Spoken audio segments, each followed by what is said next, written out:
나훔 첫 번째 시간입니다. 교회의 대적들을 무찌르다. 엄청난 황폐. 1842년 프랑스 정부는 폴 에밀 포타를 티그리스, 이는 메소포타미아에 위치함의 모술에 보내어 그 일대 지역의 옛 도시인 니느웨의 잔재가 혹 남아있는지를 고고학적으로 탐사해 보도록 하였다. 모술 및 그 일대에서 탐사 활동을 벌였던 학자들은 마침내 탐사 활동을 벌였던 그 지역들에서 그 옛날 교만하였던 도시 니느웨의 잔재를 확인할 수 있었다. 매우 오랜 세월 동안 니느웨라는 도시가 과연 존재하였느냐의 여부로 논란이 있어 왔는데, 그것은 어떤 의미에서 니느웨라는 도시에 임한 심판이 얼마나 심각하고 철저했는가를 시사하여 준다고 할 수 있겠다. 심지어 역사학자들조차도 그 도시가 어디쯤에 위치하고 있었는지를 가늠할 수 없었던 것이다. 나훔의 예언서에서 니느웨를 향한 멸망이 예언되고 있음을 볼 수 있다. 우리는 이 선지자에 대해서 그다지 많은 것을 알지 못한다. 우리가 아는 것이라고는 그가 엘고스라고 불리우는 마을 출신이라는 것인데, 그나마 엘고스라는 마을이 어디에 위치하고 있는지는 알 수 없다. 역시 우리가 그에 대해서 알고 있는 것 하나는 그가 아수르의 수도인 니느웨가 함락되기 전 BC 612년에 예언했다는 것이다. 나훔이 BC 663년 아수르 왕 아수르바니팔에 의해 멸망된 애굽 도시 노아몬 또는 테베라고 불리운다. 을 언급한 것으로 미루어 볼 때 3장 8절 그의 예언 활동은 663년과 612년 사이에 어느 시점에서 끝났음이 분명한 것으로 보여진다. 예루살렘의 하나님을 조롱하다. 나훔은 그 자신의 백성의 제약에 대해서는 이런 방구 언급조차 하지 않고 오로지 그의 나라와 정치적 대적 관계에 있는 아수르, 수도는 니느웨의 멸망에 대해서만 언급하고 있다. 그 당시에 분명히 유다 안에는 타락된 현상들이 있었음에도 불구하고 그것에 대해서는 전혀 언급하지 않고 있다. 따라서 일부 해석학자들은 나훔을 거짓 선지자로 보기까지 한다. 즉 그는 단지 백성들이 듣기 좋아하는 말만 하였고 민족주의적 망상이나 꿈꿨던 애국자에 불과했다는 것이다. 그러나 일부 해석자들의 주장처럼 정말 나훔이 거짓 선지자요 일개 애국자에 불과했다면 과연 그의 예언서가 성경의 한 권으로 어떻게 낄 수 있단 말인가? 교회는 이 예언서를 정경에 든 한 책으로 인정하고 정당하게 수납하였다. 그 이유는 나훔은 단순히 정치적인 세력의 멸망에 관해서가 아닌 전에 사네립을 통하여 예루살렘의 하나님을 조롱하였던 대적들, 즉 교회의 대적의 멸망에 관하여 예언하고 있기 때문이다.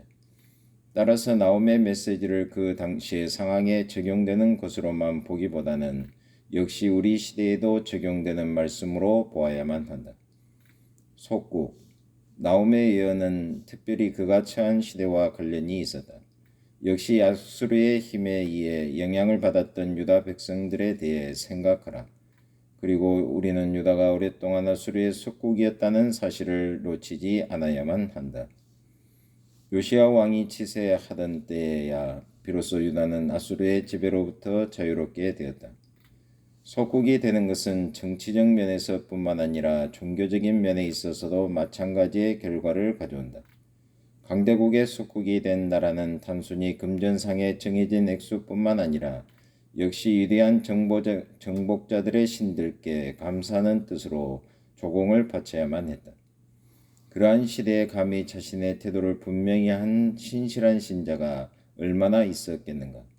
만일 여러분이 세계 강대국에 발휘하는 어마어마한 영향력, 오늘날의 초강대국을 생각하라를 숙고한다면 그 당시에 유다가 어떠한 공경에 처해 있는지를 알 수 있을 것이다.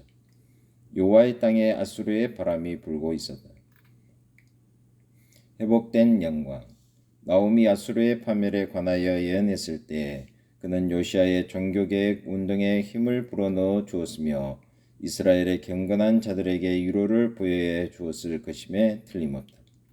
노아의 이름과 마찬가지로 그의 이름은 안식 또는 위로를 의미하는 단어들과 관련이 있다.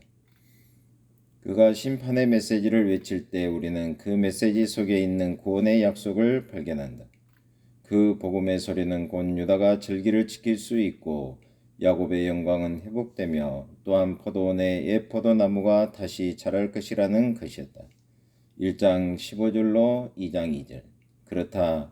나움은 그가 처해 있던 시대의 교회들에 대해 시기적절한 말씀을 일부 전하고 있다.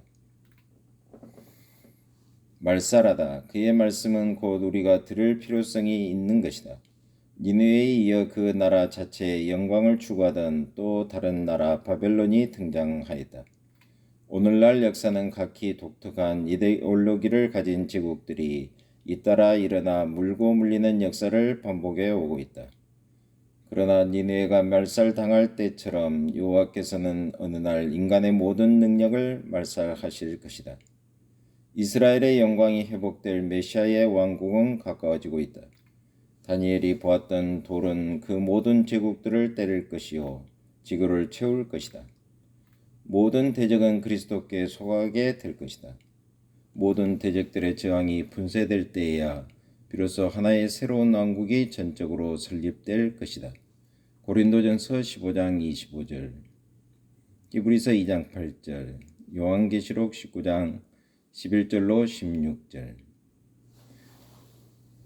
하나님 아버지 참으로 감사합니다. 이제 새롭게 나움서를 배우게 하심을 참으로 감사합니다. 하나님의 위대한 경륜 앞에 무너지지 않는 제국은 없다고 하는 사실을 우리가 배움으로써 하나님을 더욱더 경외하는 저희 모두가 되게 하여 주옵소서. 예수 그리스도의 이름으로 기도하옵나이다. 아멘.